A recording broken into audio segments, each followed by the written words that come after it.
God's story, Easter. So part of God's story is about Easter, and it begins like this. You might know Easter as the Sunday a ginormous bunny hides chocolate inside plastic eggs. But Easter is really all about how much Jesus loves us and how God sent him to rescue us.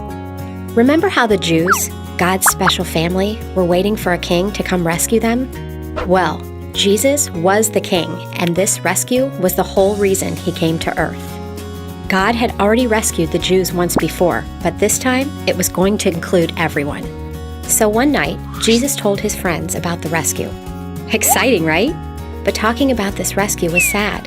That's because Jesus was going to rescue the world by dying. Kids, every mean or bad thing we do deserves punishment. By dying, Jesus took our punishment. Lots of things in life have good parts and bad parts. And just like candy bars are mostly good, as long as you brush your teeth after you eat one, this story is a really good one. Anyway, talking about the rescue made Jesus sad since he didn't really want to die. Thankfully, we can talk to God when we're sad, so Jesus took a few friends into a garden to pray. In the garden, a guy named Judas, who people thought was Jesus' friend, came with some people to help arrest Jesus. Peter, one of Jesus' true friends, was so mad he cut off a servant's ear with his sword. But Jesus didn't want his friends to hurt others, so Jesus healed the ear and let them arrest him. Then Jesus was taken to trial. One of the most powerful men in the city, Pontius Pilate, wanted to let Jesus go. But many of the people wanted Jesus to die. They didn't believe he was the Son of God or any kind of king. Even after all the miracles Jesus did, like healing sick people and making blind people see, they didn't believe in him. The people were so mad, they started yelling, "Kill him!" So Pontius Pilate let the soldiers take Jesus. The soldiers made fun of the idea that Jesus was a king. They put a crown of thorns on his head and nailed him to a cross. Many people watched, but not all of them wanted Jesus to die. His mother and close friends were there too. Just imagine how they must have felt.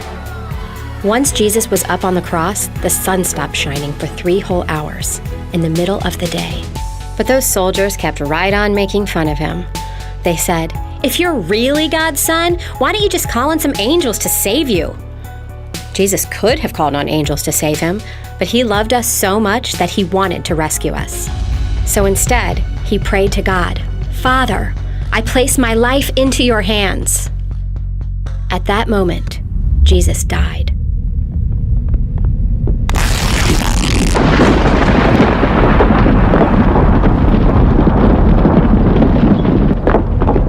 And when he died, the soldiers who had just killed him realized he really was the Son of God. Later, Jesus was put into a tomb and a big rock blocked the entrance. Jesus' friends thought that was the end. But 3 days later, God sent an angel to roll the stone away.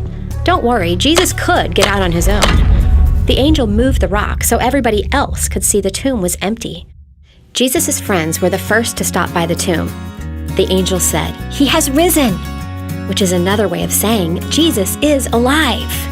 Nobody could believe it. Jesus took our punishment and then proved he really is the Son of God by coming back to life. Now, if we choose to follow Jesus, God forgives us for all the wrong things we do because Jesus already took our punishment. And that's the story of Easter. But that's not all there is. Here's a quick version of what happened after the angel told the good news. Jesus' friends got scared. Jesus appeared to them. They saw his scars. It was really him. Now they could share the good news too. Jesus appeared to more than 500 people. He went back up to heaven, and the best part? He promised to come back someday for everybody who follows him. And all that is a part of God's story.